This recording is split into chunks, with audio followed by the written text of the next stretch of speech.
how are you? So, it's time for me to cook our dinner.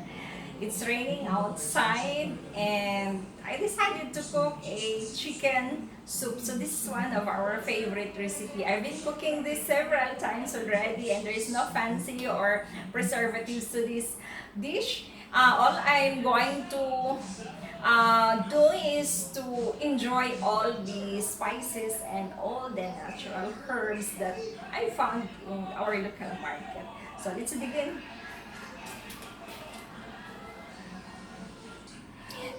So our first ingredients is of course chicken. Our main ingredients. Okay, this is chicken soup.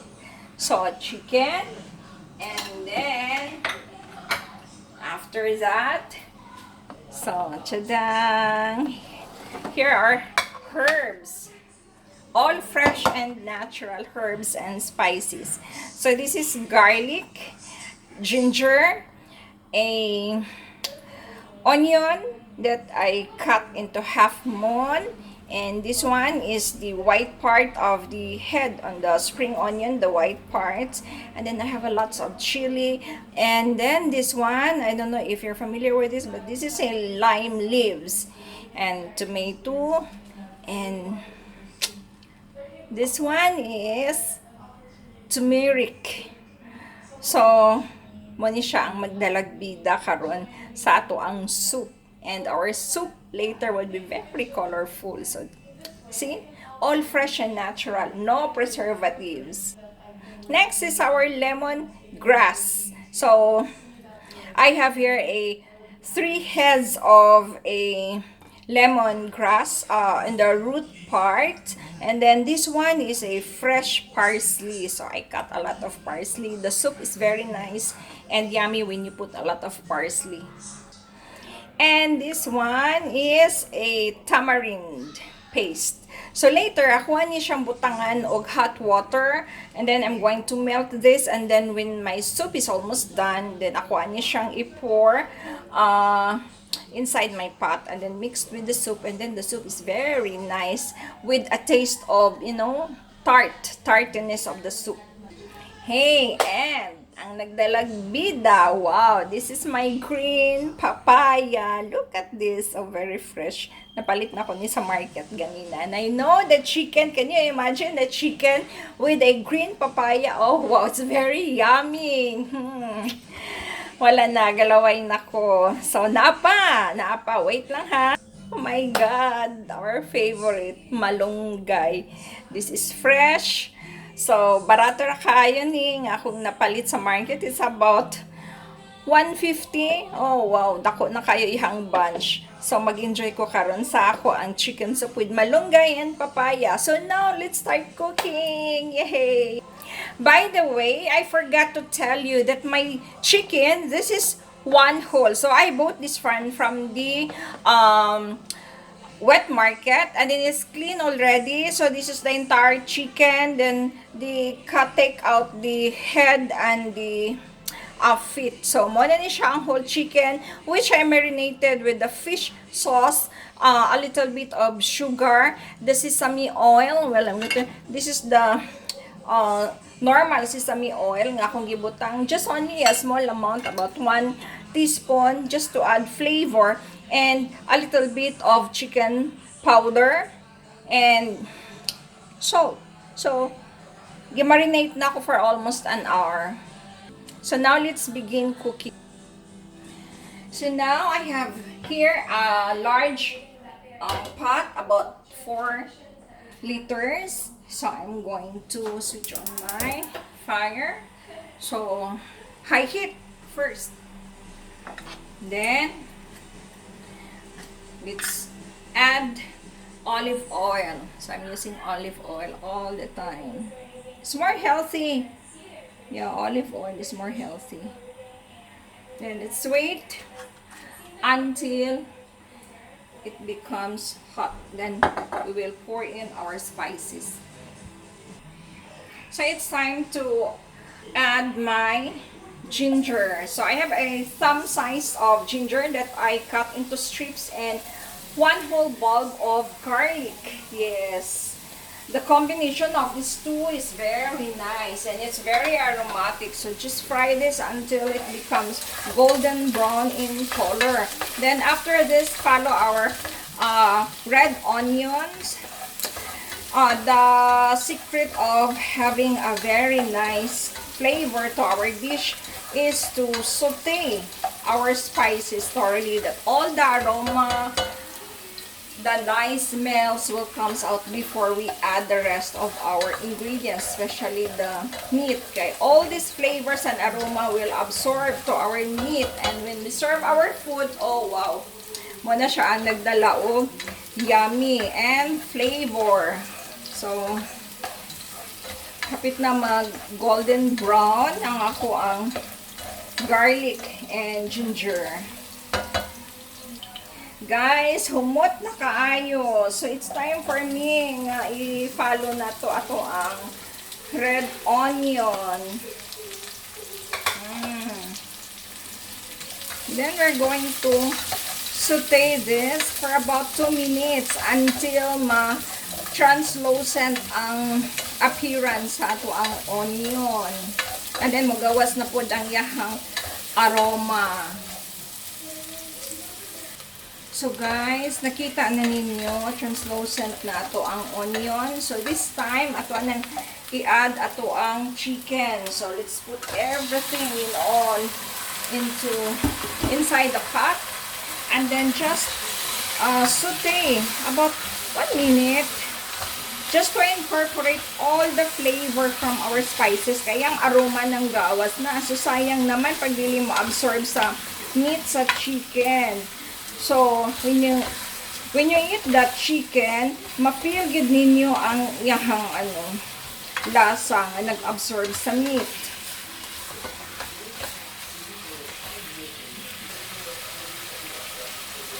So now at this point, so nakita niyo guys, no, nag-brown na ang skin sa ato ang chicken. And then ang ato ang spices, humot na sa kaayo. Humot na kaayo. If you're only here, you can smell the very nice flavor of my chicken. Now, these things here is a cumin powder and my 5 spice powder. So, mo siya ang very natural spice nga ako ang i-add sa tuang soup.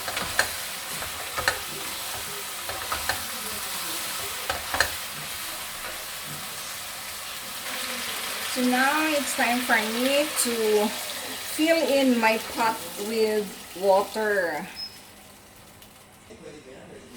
So, I'll be adding 1.5 liters of water. So, it almost fill my pot.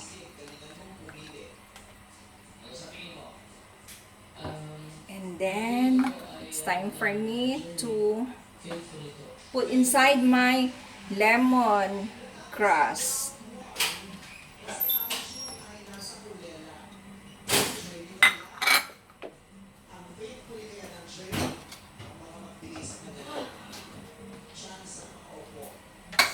This is my recording. Yeah, huh? Listen. Wait, huh? Listen. Wait, baby. Wow, this is just recording. You did it today?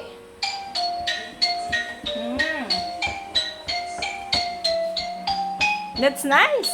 Ah! What song is that? It's an etude.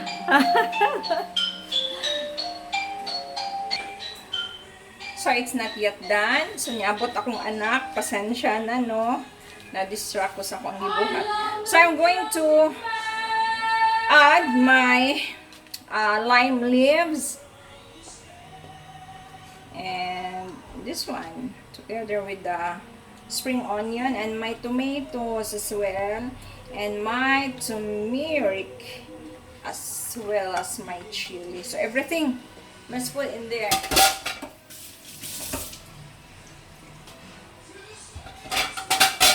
Then let's boil this for at least 20 minutes under medium heat. So let's cover and wait until 20 minutes time.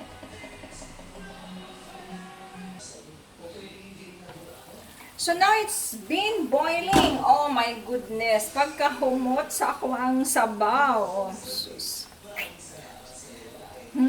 It's so delicious. I forgot to put, oh no, it's not I forgot, but this time I need to add one of a chicken cube just to make flavor. So, just only one. That's one is enough. So, ang turmeric, nag-start na og yellow. Ang ako ang soup. Then later, so my 20 minutes is not yet up. So, let's wait until my timer rings. So, my 20 minutes is up. So, I think the chicken is now tender.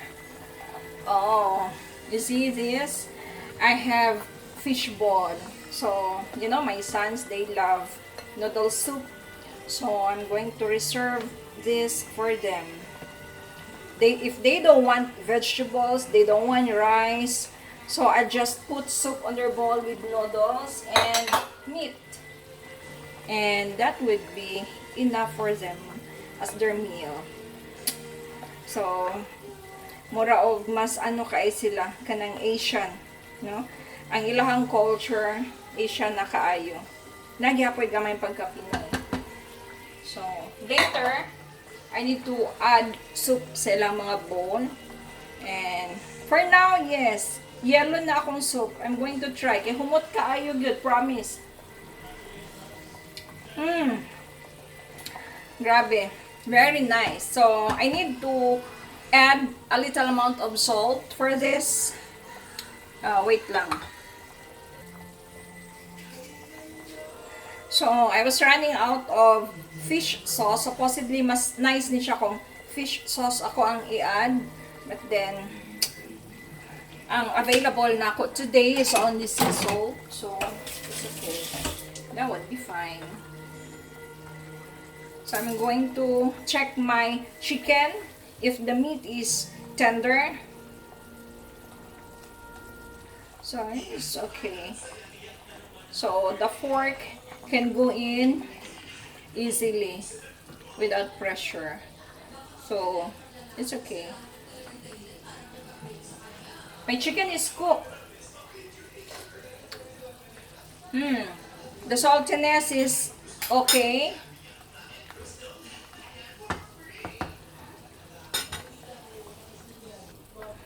So now it's time to put inside my papaya.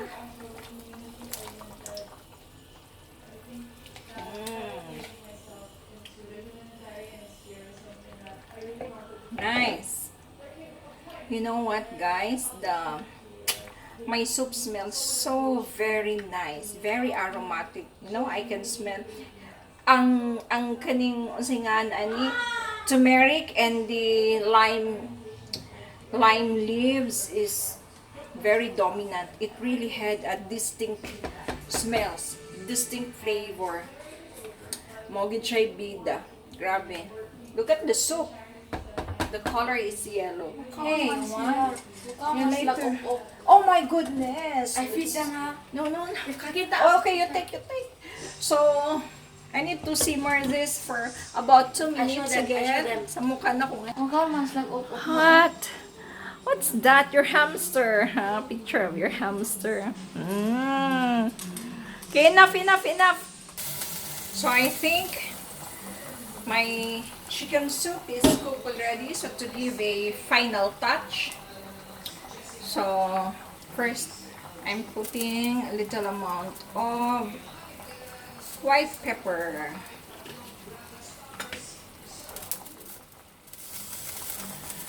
And lastly is our tamarind juice. So, you know, just to give a little tartness taste of the soup. Trust me, guys, I've done this few times already. So chicken soup is our favorite, especially when it's raining. So it's really nourishing to the body. When you take soup, especially during dinner, wow, you feel so good.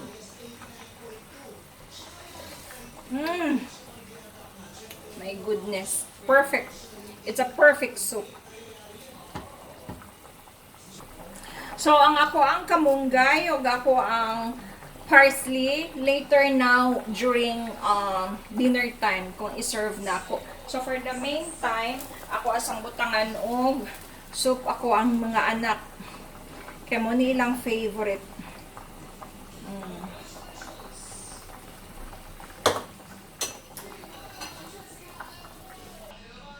So, this is now my finished product. So, may sutanghon, chicken soup with turmeric. So, since akong anak, dili ganhan sa mag-rice si Dudoy. So, I just put soup over the fish ball and the sutanghon. Then, I'll just garnish the parsley. Promise. This is very delicious, very yummy chicken soup. You can try this, guys. Thank you, and see you next time. God bless. Bye.